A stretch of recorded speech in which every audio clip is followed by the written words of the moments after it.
Hello students, good morning to all. This is Pavitra. Welcome and welcome back to my YouTube channel. So last video பார்த்தீங்க அப்படின்னு பார்த்தீங்கன்னா classifications or theories of corrosionல first one தான் நம்ம பார்த்துட்ருக்கோம், dry or chemical corrosions. இந்த dry or chemical corrosionல first one என்னது அப்படின்னு பார்த்தீங்கன்னா oxidations, corrosion by oxygen. corrosion வந்து ஆக்சிஜனால் எப்படி ஆகுது அப்படின்றத லாஸ்ட் வீடியோவில் பார்த்துருக்கோம்.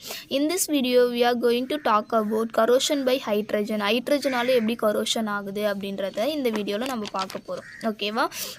ஓகே, வீடியோக்குள்ளே போகிறதுக்கு முன்னாடி என்னுடைய சேனலை இதுதான் நீங்கள் ஃபஸ்ட் டைம் பார்க்குறீங்க அப்படின்னு பார்த்தீங்கன்னா சப்ஸ்கிரைப் பண்ணி வச்சுட்டு பாருங்கள். அண்ட் தென் உங்கள் ஃப்ரெண்ட்ஸ் எல்லாருக்கும் ஷேர் பண்ணுங்கள். என்னுடைய வீடியோ உங்களுக்கு புரியுது, நான் கொடுக்குற நோட்ஸ் உங்களுக்கு புரியுது, அண்ட் தென் உங்களுக்கு பிடிக்குது அப்படின்னு பார்த்தீங்கன்னா ஒரு லைக் பண்ணிவிட்டு பாருங்கள். ஓகேவா? So without further any delay நம்ம வீடியோக்குள்ளே போயிடலாமா? Okay, hydrogen embrittlement. நான் ஃபஸ்ட்டு ஒரு யூனிட் வந்திருக்கோம், வாட்டர் டெக்னாலஜி. அதில் ஒரு எம்பிரிட்மெண்ட்னா காஸ்டிக் எம்பிரிட்மெண்ட் அப்படின்னா என்னென்னு படிச்சிருப்போம். ஓகேவா?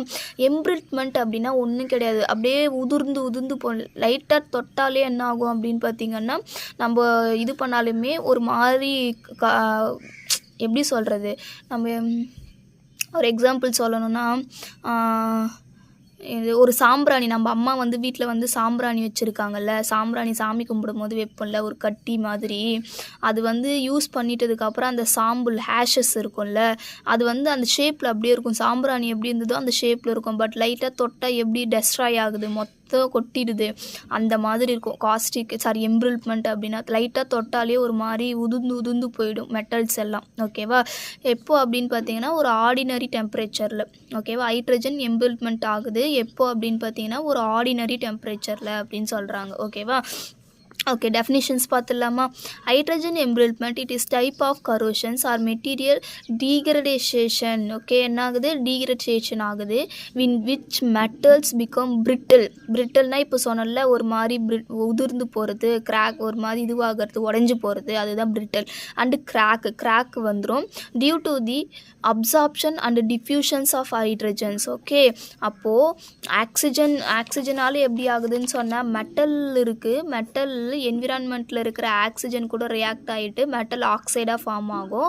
ஸோ அப்போ தான் கரோடாக ஸ்டார்ட் ஆகுது அப்படின்னு சொன்னேன். இங்கே பார்த்தீங்க அப்படின்னு பார்த்தீங்கன்னா இந்த மெட்டலு ஹைட்ரஜனை என்ன பண்ணும் அப்படின்னு பார்த்தீங்கன்னா அப்சார்ப் பண்ணிவிட்டு இந்த ஹைட்ரஜனை இந்த மெட்டல் மேலே இருக்கிற சர்ஃபேஸில் டிஃப்யூஸ் பண்ணும். டிஃப்யூஸ் மீன் பரவுறது. ஓகேவா?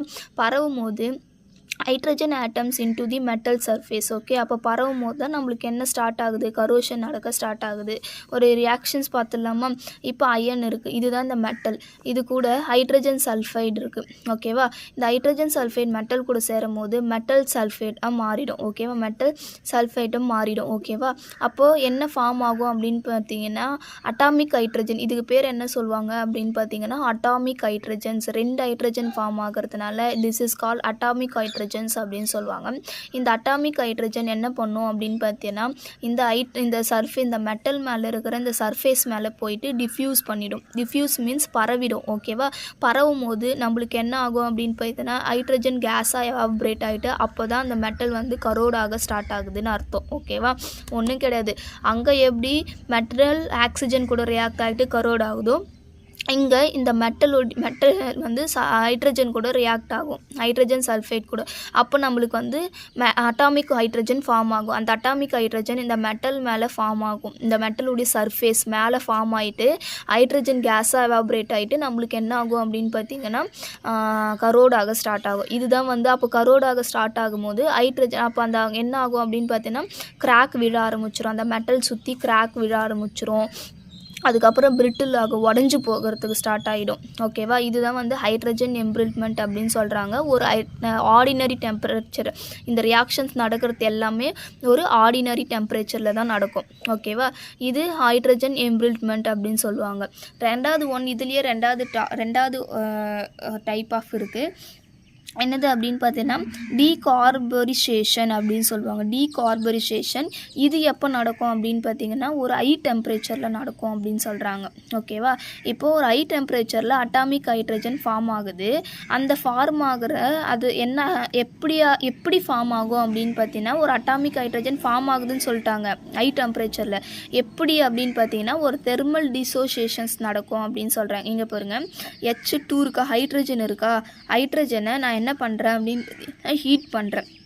ஹை டெம்பரேச்சர் கொடுத்து ஹீட் பண்ணும்போது எனக்கு என்ன ஃபார்ம் ஆகும் அப்படின்னு பார்த்தீங்கன்னா ஒரு அட்டாமிக் மாலிகுல் வந்து ஃபார்ம் ஆகும். ஒரு அட்டாமிக் ஹைட்ரஜன் வந்து ஃபார்ம் ஆகும். ஓகேவா?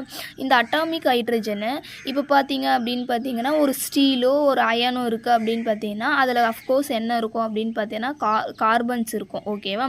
இந்த ஹைட்ரஜன் இந்த கார்பன்ஸ் கூட சேர்ந்து நம்மளுக்கு வந்து மீத்தேன் கேஸாக வந்து எவாபரேட் ஆகிடும். ஓகேவா? புரியுதா பாருங்கள். அட்டாமிக் ஹைட்ரஜன் ஃபார்ம் ஆகுது. எப்போது? ஹை டெம்பரேச்சரில் ஃபார்ம் ஆகுது. இந்த அட்டாமிக் ஹைட்ரஜன் கார்பனில் இருக்கிற ஒரு அந்த மெட்டலில் இருக்கிற இந்த கார்பன் கூட ரியாக்ட் ஆகிட்டு மீத்தேன் கேஸாக ஃபார்ம் ஆகிடும். அந்த மீத்தேன் கேஸ் என்ன பண்ணும் அப்படின்னு பார்த்தீங்கன்னா அந்த மெட்டல் மேலே இருக்கிற சர்ஃபேஸில் வந்து போய் ஃபார்ம் ஆகிடும். மெட்டல் மேலே இருக்கிற சர்ஃபேஸில் போய் உட்காரும் போது தான் நம்மளுக்கு என்ன ஆகுது அப்படின்னு பார்த்தீங்கன்னா அந்த மீத்தேன் கேஸு ஃபுல்லாக அந்த சர்ஃபேஸ் மேலே உட்காந்துச்சு அப்படின்னு பார்த்தீங்கன்னா அப்போ அங்கே வேக்கன்சி இருக்காது. ஓகேவா? காலி இடமே இருக்காது. ரொம்ப ப்ரெஷர் அதிகமாக இருக்கும். அப்போ தான் என்ன ஆகும் அப்படின்னு பார்த்தீங்கன்னா கிராக் விழ ஆரம்பிக்குது அப்படின்னு சொல்கிறாங்க. என்ன ஆகுது? கிராக் விழ ஆரம்பிக்கும். ஓகேவா? இது வந்து டீகார்பரைசேஷன்ஸ் அப்படின்னு சொல்லுவாங்க ஹை டெம்பரேச்சரில் அப்படின்னு சொல்கிறாங்க. ஓகேவா? ஸோ 2 இருக்குது. கரோஷன் பை ஹைட்ரஜனில் ஹைட்ரஜன் எம்பிரிட்மெண்ட் ஒன்று இருக்கும். அண்ட் தென் டீகார்பரைசேஷன்ஸ் அப்படின்னு 2 இது இருக்குது. ஓகேவா? இது ரெண்டுமே இம்பார்ட்டன்ட். 2 மார்க்ஸில் கேட்கறதுக்கான சான்சஸ் இருக்குது. இது பார்த்துக்கோங்க. இங்கே சொல்கிறாங்க டீகார்பரைசேஷன் அப்படின்னா the process of decrease in carbon content. Okay, அப்போ என்ன ஆகுது? இந்த கார்பன்ஸ் வந்து ஹைட்ரஜன் கூட ஃபார்ம் ஆகும்போது கார்பன் கண்டென்ட் கம்மியாயிடும். ஓகேவா? Carbon content in steel is termed decarburisations of steel அப்படின்னு சொல்கிறாங்க. அந்த கார்பன் கண்டென்ட் கம்மியாயிட்டு அந்த மெட்டலுடைய சர்ஃபேஸில் போய் அதை உட்காந்துருது அப்படின்னு சொன்னல, அப்போ அதுக்கு பேர் தான் decarburisations of steel or iron something ஏதோ ஒன்று எனிதிங். ஓகேவா? ஓகே, இதுதான் டீகார்பரைசேஷன்ஸ் அப்படின்னு சொல்கிறாங்க. ஓகேவா? ஓகே, இது வந்து 2வது டைப்பு. 3rd டைப்பு இதுலேயே பார்த்துலாம். இங்கே பாருங்கள், ட்ரை ஆர் கெமிக்கல் கரோஷனில் 3 சொன்னோம். ஆக்சிடேஷன்ஸ் ஆஃப் கரோஷன் போன வீடியோவில் பார்த்துருப்போம். இப்போ பார்க்குறது வந்து corrosion by hydrogen and then liquid metal corrosions அப்படின்னு ஒன்று இருக்குது. இதையும் இதுலேயே பார்த்துலாம். லிக்யூட் மெட்டல் கரோஷன்ஸ் அப்படின்றது லிக்யூட் மெட்டல் எம்பிரிட்மெண்ட் அப்படின்னு சொல்லுவாங்க. என்ன சொல்லுவாங்க? லிக்யூட் மெட்டல் எம்பிரிட்மெண்ட் அப்படின்னு சொல்லுவாங்க. இது எப்படி மேம் நடக்குது அப்படின்னு பார்த்தீங்கன்னா is a special type of corrosion that occurs when a solid metal comes into contact with a liquid metal and it is mechanical strength decrease. Okay, ஒரு சாலிட் மெட்டல், இப்போ iron ஒரு சாலிடு தானே, இப்போ அந்த solid metal என்ன பண்ணுவாங்க அப்படின்னு பார்த்தீங்கன்னா ஒரு லிக்யூட் மெட்டல் கூட கான்டாக்ட் பண்ணுவாங்க. ஓகேவா? ஒரு லிக்யூட் மெட்டல்ஸும் இருக்கும். ஓகேவா? அந்த லிக்யூட் மெட்டல்ஸ் கூட இதை எடுத்துகிட்டு வந்து இது வந்து இந்த சாலிட் மெட்டலை வந்து காண்டாக்ட் பண்ணுவாங்க இந்த லிக்யூடு மெட்டல் கூட. ஓகேவா? காண்டாக்ட் பண்ணும் போது நம்மளுக்கு கரோட் ஆக ஸ்டார்ட் ஆகுது அப்படின்னு பண்ணுறேன். இப்போ இது கூட வந்து நம்ம சேர்க்குறோம் அப்படின்னு பார்த்தோன்னா இந்த சாலிட் மெட்டலுடைய மெக்கானிக்கல் ஸ்ட்ரென்த் என்ன ஆகிடும் அப்படின்னு பார்த்தீங்கன்னா அஃப்கோர்ஸ் கம்மியாயிடும். ஓகேவா? ஸோ இதனால் கரோடாக ஸ்டார்ட் ஆகுது அப்படின்னு சொல்கிறாங்க. பாருங்க, dissolutions of a solid metal into liquid மெட்டலில் இதை வந்து டிஸ்சொல்யூஷன்ஸ் கரைப்பாங்க. டிஸ்சொல்யூஷன்ஸ் அப்படின்னா கரைக்கிறது. ஓகேவா? Liquid metal may penetrate into solid metal. இந்த லிக்யூட் மெட்டல் என்ன பண்ணும்? இந்த சாலிட் மெட்டலுக்குள்ளே பெனட்ரேட் ஆகுது அப்படின்னு சொல்கிறாங்க. அப்போ பெனட்ரேட் ஆகும்போது of course it will become a corrode. ஓகேவா? என்ன ஆக ஸ்டார்ட் ஆகுது? கரோடாக ஸ்டார்ட் ஆகும் அப்படின்னு சொல்கிறாங்க. இதுதான் என்னது அப்படின்னு பார்த்தீங்கன்னா லிக்யூட் மெட்டல் கரோஷன்ஸ் அப்படின்னு சொல்கிறாங்க. ஓகேவா? ஸோ இந்த வீடியோ உங்களுக்கு புரிஞ்சிருக்கும் அப்படின்னு நினைக்கிறேன். கரோஷன் பை ஹைட்ரஜன் ஒன்று அண்ட் தென் லிக்யூட் மெட்டல் கரோஷன்ஸ் அப்படின்னா என்னன்னு புரிஞ்சிருக்கும். ஓகேவா? ஓகே, இந்த வீடியோ உங்களுக்கு புரியுது அப்படின்னு பார்த்தீங்கன்னா சப்ஸ்கிரைப் பண்ணி வச்சுட்டு பாருங்கள். ஒரு லைக் பண்ணிவிட்டு பாருங்கள். உங்கள் ஃப்ரெண்ட்ஸ் எல்லாருக்கும் ஷேர் பண்ணுங்கள். ஓகேவா? Okay, thank you. Have a nice day.